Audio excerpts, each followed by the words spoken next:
আজকে কথা বলবো নষ্ট ভ্রষ্ট পচা দুর্গন্ধযুক্ত আমেরিকাকে নিয়ে।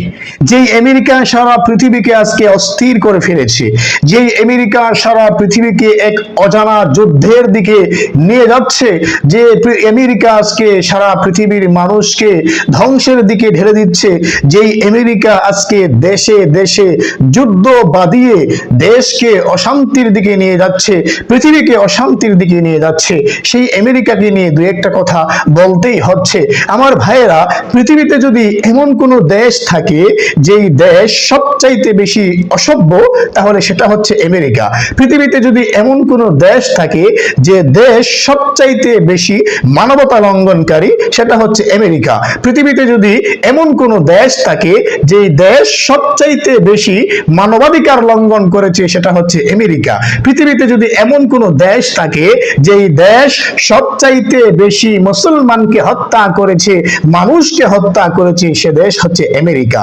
পৃথিবীতে এমন কোন দেশ যদি থাকে যেই দেশ সারা বিশ্বের মধ্যে সবচাইতে বেশি দুষ্কৃতকারী, সে দেশ হচ্ছে আমেরিকা। পৃথিবীতে এমন কোন দেশ যদি থাকে যে দেশ সবচাইতে বেশি অসভ্যতাকে প্রতিষ্ঠা করার জন্য কাজ করেছে, সেটা হচ্ছে আমেরিকা। আমার ভাইয়েরা, যেই আমেরিকা আজকে মানবতার কথা বলে, যেই আমেরিকা আজকে মানবাধিকারের কথা বলে, যেই আমেরিকা আজকে নারীদের সমান অধিকারের জন্য কথা বলে, সেই আমেরিকা সবচাইতে বড় মানবতা লঙ্ঘনকারী, নারীদেরকে অধিকার থেকে বঞ্চিতকারী। বলবেন কি করে? যেই আমেরিকা আজকে নারীদের অধিকারের স্লোগান দিয়ে সারা পৃথিবীকে ফাটিয়ে ফেলতেছে, সেই আমেরিকার ইতিহাসে নারীদের কোনো অস্তিত্বই নেই। নারীদের কোনো অস্তিত্বই নেই সেই আমেরিকার ইতিহাসে। আমার ভাইয়েরা, আমেরিকা 1776 খ্রিস্টাব্দে ইংল্যান্ডের বিরুদ্ধে যুদ্ধ করে স্বাধীনতা অর্জন করেছিল। এরপরে তারা মার্কিন যুক্তরাষ্ট্র নাম দিয়ে রাষ্ট্র প্রতিষ্ঠা করে আজকে দেখেন 2025 সাল চলতেছে। 1776 সাল থেকে নিয়ে 2025 সাল পর্যন্ত প্রায় 249 বছর আমেরিকার ইতিহাস। আমেরিকা রাষ্ট্র প্রতিষ্ঠা হওয়ার ইতিহাস 249 বছর। এই 249 বছরের মধ্যে আমেরিকার ইতিহাসে একটা প্রধানমন্ত্রী ও নারী নেই, একটা প্রেসিডেন্ট ও নারী নেই, একটা প্রধানমন্ত্রী পর্যন্ত নারী নেই। আমার ভাইরা, ওরা যে স্লোগান দিচ্ছে নারীদের সমান অধিকারের স্লোগান, যদি বাস্তবেই এমনটা তারা করত, তাহলে তো এক বছর প্রধানমন্ত্রী হবে নারী, আরেক বছর পুরুষ, প্রেসিডেন্ট হবে নারী, আরেক বছর প্রেসিডেন্ট হবে পুরুষ। এমনটাই হওয়ার দরকার ছিল। এক বছর পুরুষ প্রেসিডেন্ট, আরেক বছর নারী প্রেসিডেন্ট, এক বছর পুরুষ প্রধানমন্ত্রী, আরেক বছর নারী প্রধানমন্ত্রী, এমনটা হওয়ার দরকার ছিল। কিন্তু বাস্তবতা তার ভিন্ন। 249 বছরের ইতিহাসে 47 বার প্রেসিডেন্ট নির্বাচন হয়েছে। এই 47 বার প্রেসিডেন্ট নির্বাচনের মধ্যে একটা নারী প্রেসিডেন্ট ছিল না, একটা নারী প্রধানমন্ত্রী ছিল না, একটা নারী উপপ্রধানমন্ত্রী ছিল না। তাহলে তারা যে স্লোগান দিচ্ছে নারীদের অধিকার নিয়ে, নারীদের সমান ন্যায্য অধিকার নিয়ে, তাহলে তারা সেটা বাস্তবে কাজ করছে নাকি তার বিপরীত কাজ করে যাচ্ছে? তার বিপরীত কাজ করে যাচ্ছে।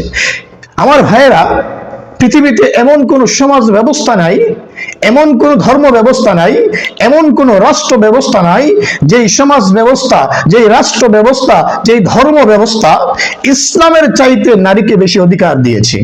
ইসলাম যেই অধিকার নারীদেরকে দিয়েছে, ইসলাম নারীদের জন্য যেই স্লোগান দিয়ে কাজ করে যাচ্ছে, তার চাইতে বেশি কোনো অধিকার কোন সমাজ ব্যবস্থা, কোন রাষ্ট্র ব্যবস্থা, কোন ধর্ম ব্যবস্থা দিতে পারে নাই। আল্লাহর কসম করে বলি, চ্যালেঞ্জ করে বলি, সারা পৃথিবীতে কোন ধর্ম, কোন সমাজ ব্যবস্থা, কোন রাষ্ট্র ব্যবস্থা ইসলামের চাইতে বেশি নারীদের অধিকার দিয়েছে এটা প্রমাণ করতে পারবে না। কারণ ইসলামের চাইতে সভ্য জাতি, ইসলামের চাইতে মানবতার কল্যাণকামী জাতি পৃথিবীতে আর একটাও পাবেন না। আজকে আফসোসের বিষয় হচ্ছে সেই আমেরিকার স্লোগানের বাস্তবায়নের জন্য আমার দেশেও কিছু মানুষ কাজ করে যাচ্ছে। আমার দেশেও কিছু মানুষ আমেরিকার স্বপ্নকে বাস্তবায়নের জন্য কাজ করে যাচ্ছে। আসলে ওরা ছাগলের 3 নাম্বার বাচ্চা ছাড়া আর কেউ না। ছাগলের 3 নাম্বার বাচ্চা দেখবেন লাফায় বেশি, দুধ খায় কম। তো ওরা হচ্ছে ছাগলের 3 নাম্বার বাচ্চার মতো, না বুঝে লাফায় বেশি, কিন্তু বোঝার চেষ্টা করে না যে আমেরিকার স্লোগান আমরা বাস্তবায়নের জন্য কাজ করতেছি, করার ইচ্ছে করেছি, সেই আমেরিকা তো বাস্তবে তার বিপরীত কাজ করছে। আশা করি আমার ভাইয়েরা, আমরা আমেরিকার দেখানো পথে না হেঁটে কোরআন সুন্নাহ দিয়ে আমাদের সমাজকে গড়ব, বিজ্ঞ ওলামায়ে কেরামদের কাছ থেকে পরামর্শ নিয়ে এই জাতিকে সুন্দরভাবে সভ্য জাতি হিসেবে গড়ার চেষ্টা করব। তাহলে দেখবেন আমাদের দেশ সুখময় দেশ হবে, সমৃদ্ধিশীল দেশ হবে, আমাদের দেশ হবে শান্তি আর সভ্যতার এক অনন্য দৃষ্টান্ত।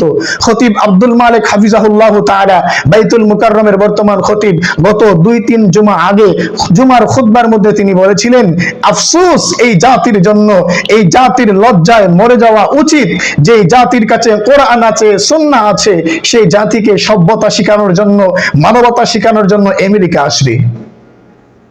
সেই জাতিকে মানবতা শিখাবে আমেরিকা। সবচাইতে অসভ্য যেই জাতি, সবচাইতে মানবতা লঙ্ঘনকারী যেই জাতি, বাস্তবে এটাই সত্য। আমাদের জন্য লজ্জা হওয়া উচিত। আমাদের কাছে কোরআন আছে, সুন্নাহ আছে, ইসলামী জীবন ব্যবস্থা আছে, সেখানে কেন আমরা আমাদের নিজস্ব সভ্যতা, নিজস্ব জীবন ব্যবস্থাকে বাদ দিয়ে ভিন্ন এক জাতি, ভিন্ন এক সংস্কৃতির জীবন ব্যবস্থাকে গ্রহণ করব? আশা করি আমরা সমাজের মানুষ বোঝার চেষ্টা করব।